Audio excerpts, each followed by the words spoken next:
Исәнмесез, эфирда яңалыклар чыгарылышы, студияда Лилия Гатина алга кайбер темалар турында. Консервалар, җылайберләр, аптечка һәм башка бик күп нәрсәләр яршолы эшкуарлары мобилизацияләнгән кешеләргә ярдәм итүне дәвам итә. Республиканың тул шәһәр һәм районыннан 75 катнашучы, 100дән артык эш. Түбән Камада Камский бриз төбәк телекомпанияләренең икенче фестивале тәмамланды. Җиңүне кем яулады? Яршолыда эшкуарларның инициатив төркеме мобилизацияләнгән кешеләргә ярдәм итәргә булган. Эшкуарлар юлга капчыклар әзерли.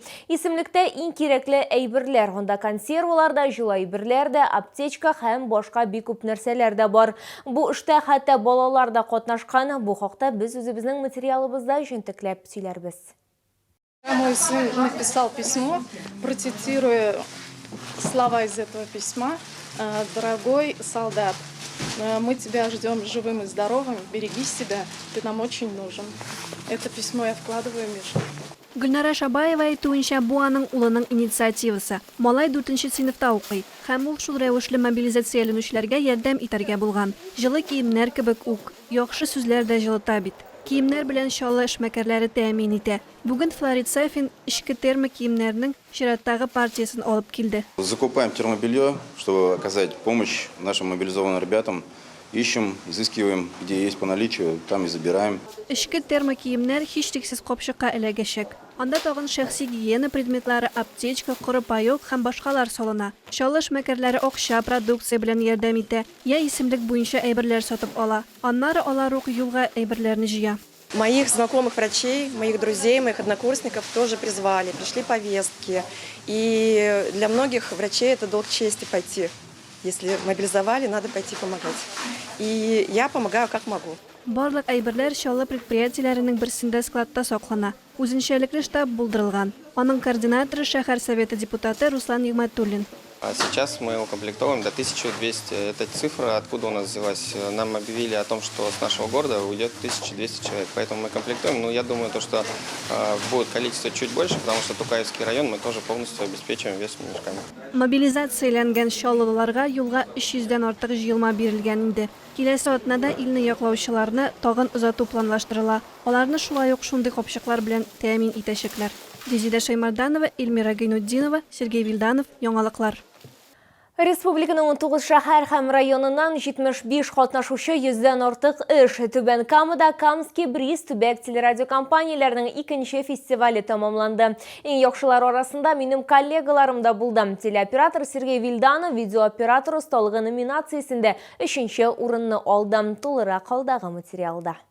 Награждается Лилия Гатина, Чуллы ТВ. Бу кичне Лилия Гатина сәхнәгә 2 тапкыр чыкты. Ул республиканың башка шәһәрләреннән күп кенә коллегаларын артта калдырып, республика телефестивале призеры булды. Лилия Гатина репортаж һәм алып баручы номинацияләрендә 2нче һәм 3нче урыннарны яулады. Камский бризда мин беренче тапкыр катнашам. Үземнең исем фамилиямны ишеткәч, калтырый башладым. Башта мин түгел дигән уйлардагым булды. Мин бик шат. Быел номинацияләр бүленде. 100 мең кешегә кадәр һәм аннан күбрәк булган торак пунктлар өчен. Һәр категориядә үз җиңүчеләре һәм призерлары. Әйтик, Биектау ТВ коллективы берничә статуэткага ия булды. Шуларның берсе мәгълүмат программасы номинациясендә.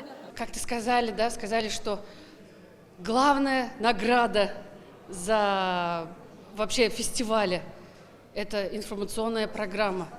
И понятно, что как бы каждый руководитель, мне кажется, надеется, что наверное, я, это уж точно я. Но когда это слышишь своими ушами, это все равно что-то неповторимое. Моннан тыш берничә журналистка тапшырылган махсус призлар да бар иде.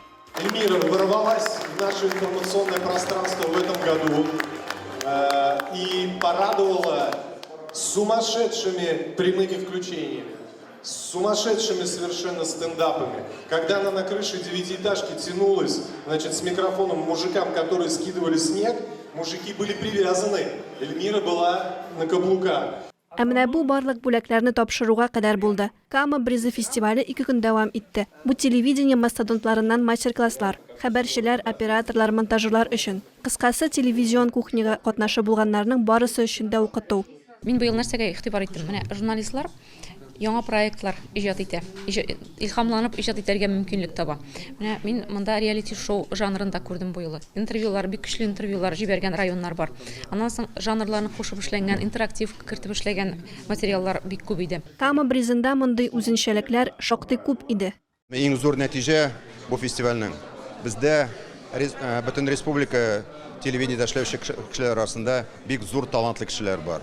Аларның менә үсеше күренә, аларның эшенә мөнәсәбәте күренә, аларның профессиональ яктан да күп яктан яхшылыкларын күрдек. Будет возможность посмотреть, как мы работали этот год, какие ошибки, какие свершения, что нового произошло. И это очень хорошо. Я надеюсь, что следующий год будет таким же, и мы еще раз встретимся, и каждый год вот так будем разговаривать, общаться. Фестивальдә катнашучылар да моңа өметләнә. Әлегә иҗат итү һәм эшләү өчен 1 ел вакыт бар. Резида Шаймарданова, Эльмира Гайнуддинова, Сергей Вильданов, Яңалыклар.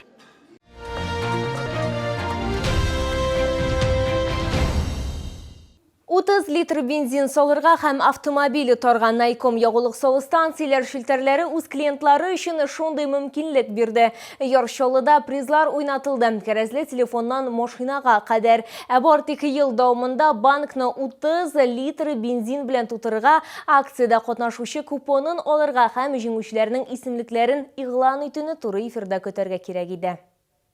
Телевизор, суыткыч, планшет, кыр юл машинасы, кәрәзле телефон һәм хәтта автомобиль дә уйнатылды. Ел сайын Найком ягулык солу станцияләр шелтәрләрендә призлар уйнатыла. Үз тарихында ул инде 20дән артык машина бүләк иткән. Бу ел төп бүләккә Рамил Ибрахимов ия булды. Сфотографировал таблицу, домой пришел, разложил билеты и смотрел сверху до конца, посмотрел, увидел свой номер.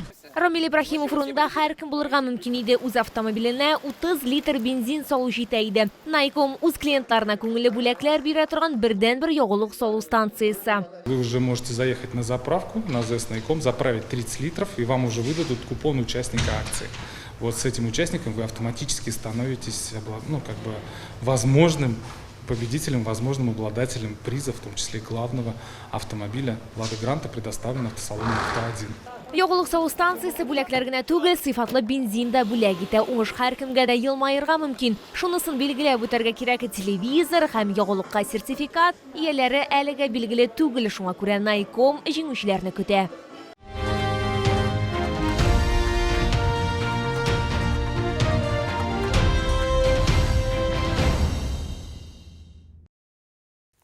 Бу сезгә җиткерәсе соңгы мәгълүматыбыз иде. Мин Лилия Гатин сезнең белән сау булашам. Игътибарыгыз өчен зур рәхмәт.